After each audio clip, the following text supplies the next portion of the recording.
ये कहानी है एक ऐसी महिला सेना अधिकारी की जो यूएसए नेवी की स्पेशल फोर्स में शामिल होने वाली पहली महिला बन जाती है। अपने वरिष्ठ अधिकारियों के संदेह के बावजूद वह परीक्षा पास करके सभी को गलत साबित कर देती है, जबकि कई पुरुष ट्रेनिंग छोड़ देते हैं। मूवी की शुरुआत सीनेट सशस्त्र सेवा समिति द्वारा नेवी में सचिव के पद के लिए सेवानिवृत्त मिलिट्री ऑफिसर थियोडोर हेस का साक्षात्कार लेने से होती है।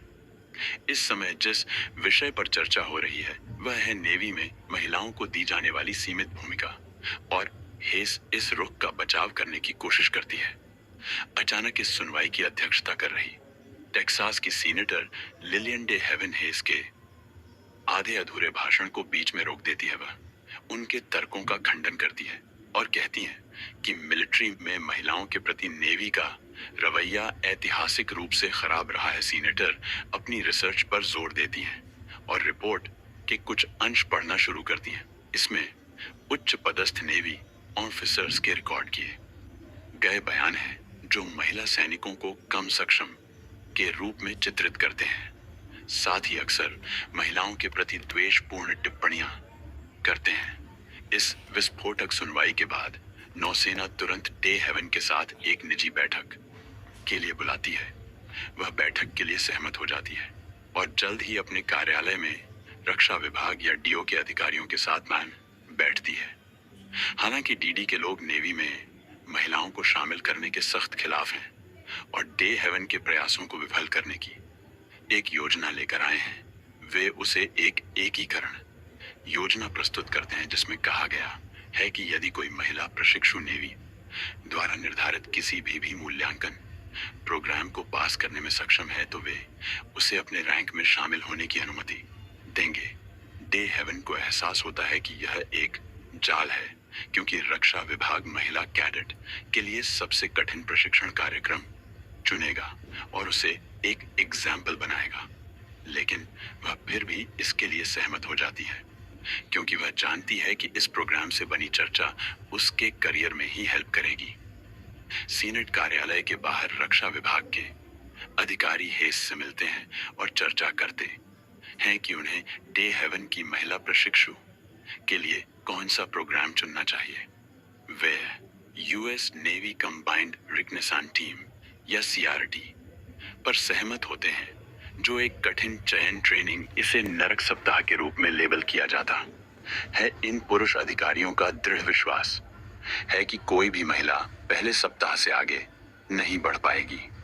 सीन नौसेना के उपग्रह निगरानी कक्ष में बदल जाता है, जहां स्थलाकृतिक विश्लेषक लेफ्टिनेंट जॉर्डन ओनिल सक्रिय युद्ध क्षेत्र से सील टीम को घर लाने पर काम कर रहे हैं। कंट्रोल रूम ने टीम के साथ संपर्क खो दिया है और एक ऑफिसर ने उन्हें बाहर निकालने के लिए और सहायता भेजने का सुझाव दिया है। लेकिन इस प्रक्रिया में 5 मिनट लगेंगे, क्योंकि अतिरिक्त सहायता टीम को पूर्व निर्धारित बचाव बिंदु तक पहुंचने के लिए इतना समय चाहिए होगा। दूसरी ओर नील ने पिकअप पॉइंट को पूरी तरह से बदलने का प्रस्ताव रखा। उन्होंने बताया कि सील टीम अनुभवी सैनिकों से बनी है जो युद्ध क्षेत्र से सुरक्षित निकास की तलाश करेंगे। इस प्रकार भले ही टीम से सीधा संचार टूट गया हो, उन्हें एक नए बचाव स्थल की तलाश करनी चाहिए। फिर वह जल्दी से क्षेत्र की उपग्रह छवियों का विश्लेषण करती है और एक ऐसे क्षेत्र को इंगित करती है जो बचाव समय को आधा कर देगा। उसकी योजना को हरी झंडी मिल जाती है और कुछ मिनट बाद सील टीम उसी स्थान से नियंत्रण कक्ष से फिर से संपर्क स्थापित करती है, जिसे ओनिल के बताए अनुसार उन्हें बचा लिया जाता है, जिससे एक बड़ी तबाही टल जाती है। इस बीच सीनेटर डे हेवन और उनकी टीम नेवी के सीआरटी प्रोग्राम के लिए उम्मीदवारों की एक लंबी सूची देखती है। एक ट्रायथलीट को बेहद दुबला होने के कारण और एक चैंपियन पावर लिफ्टर को लगभग पुरुषों की तरह मांसल होने के कारण खारिज कर देती है। वह चाहती है कि महिला प्रशिक्षु एक महिला के पारंपरिक रूप में फिट हो, ताकि वह साबित कर सके कि कोई भी महिला नेवी का हिस्सा हो सकती है। और ऐसा करने के लिए महिलाओं को हमेशा शारीरिक रूप से मजबूत दिखने की जरूरत नहीं है। उसकी नजर लेफ्टिनेंट जॉर्डन ओनिल पर पड़ती है, जिसमें लगभग आधे से ज्यादा उम्मीदवार चौथे सप्ताह से पहले ही ट्रेनिंग छोड़ देते हैं। तीसरा सप्ताह विशेष रूप से गहन होता है और ओलंपिक ट्रायथलॉन प्रतियोगी होने के साथ साथ अकादमिक रूप से उत्कृष्ट होने की प्रभावशाली उपलब्धियां हासिल की हैं।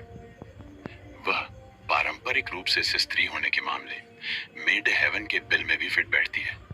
काम के इस व्यस्त दिन के बाद लेफ्टिनेंट ओनेल अपने पति लेफ्टिनेंट कमांडर रॉयस हार्पर से मिलती है, जो नेवी के लिए एक ऑपरेशनल अधिकारी है। वह उसे संदिग्ध स्थिति से सफलतापूर्वक निपटने के लिए बधाई देता है, लेकिन साथ ही उसे वार्निंग भी देता है कि वह ऐसे मामलों में बहुत अधिक शामिल ना हो, क्योंकि वह एक सैनिक नहीं बल्कि एक खुफिया अधिकारी है। तभी नील को एक कॉल आती है और उसे सीनेटर डे हेवन से उसके ऑफिस में तुरंत मिलने के लिए कहा। अगले दृश्य में सीनेटर सीआरटी प्रोग्राम से संबंधित डॉक्यूमेंट ओनेल को देता है और बताता है कि पूरा मामला क्या है। वह कहती है कि अगर ओनेल इस ट्रेनिंग को पूरा करे लेती है तो भविष्य में महिलाओं के लिए नेवी में शामिल होने के दरवाजे खुल जाएंगे। उस रात लेफ्टिनेंट अपने घर लौटती है और अपने पति के साथ इस विचार पर चर्चा करती है, लेकिन वह कई कारणों से इस विचार के बारे में बहुत उत्साहित नहीं लगता। सबसे वाली शारीरिक चोटें पहुंचा सकता है। उसे कई पुरुषों के साथ प्रशिक्षण और रहने की जगह भी साझा करनी होगी, जो निस्संदेह उसके साथ गलत बर्ताव करें। लेकिन अगर वह किसी तरह से चुनी जाती है तो उसे लंबे समय तक एक्टिव ड्यूटी पर तैनात किया जाएगा। रॉयस का कहना है कि उसके पास इतने लंबे समय तक उसका इंतजार करने का धैर्य नहीं हो सकता।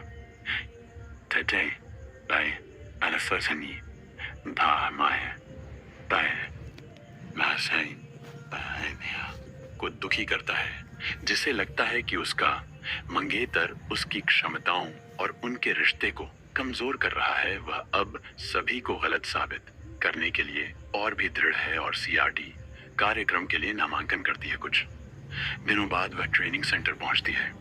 आगे की कहानी नेक्स्ट पार्ट में। पूरा देखने के लिए बहुत बहुत धन्यवाद।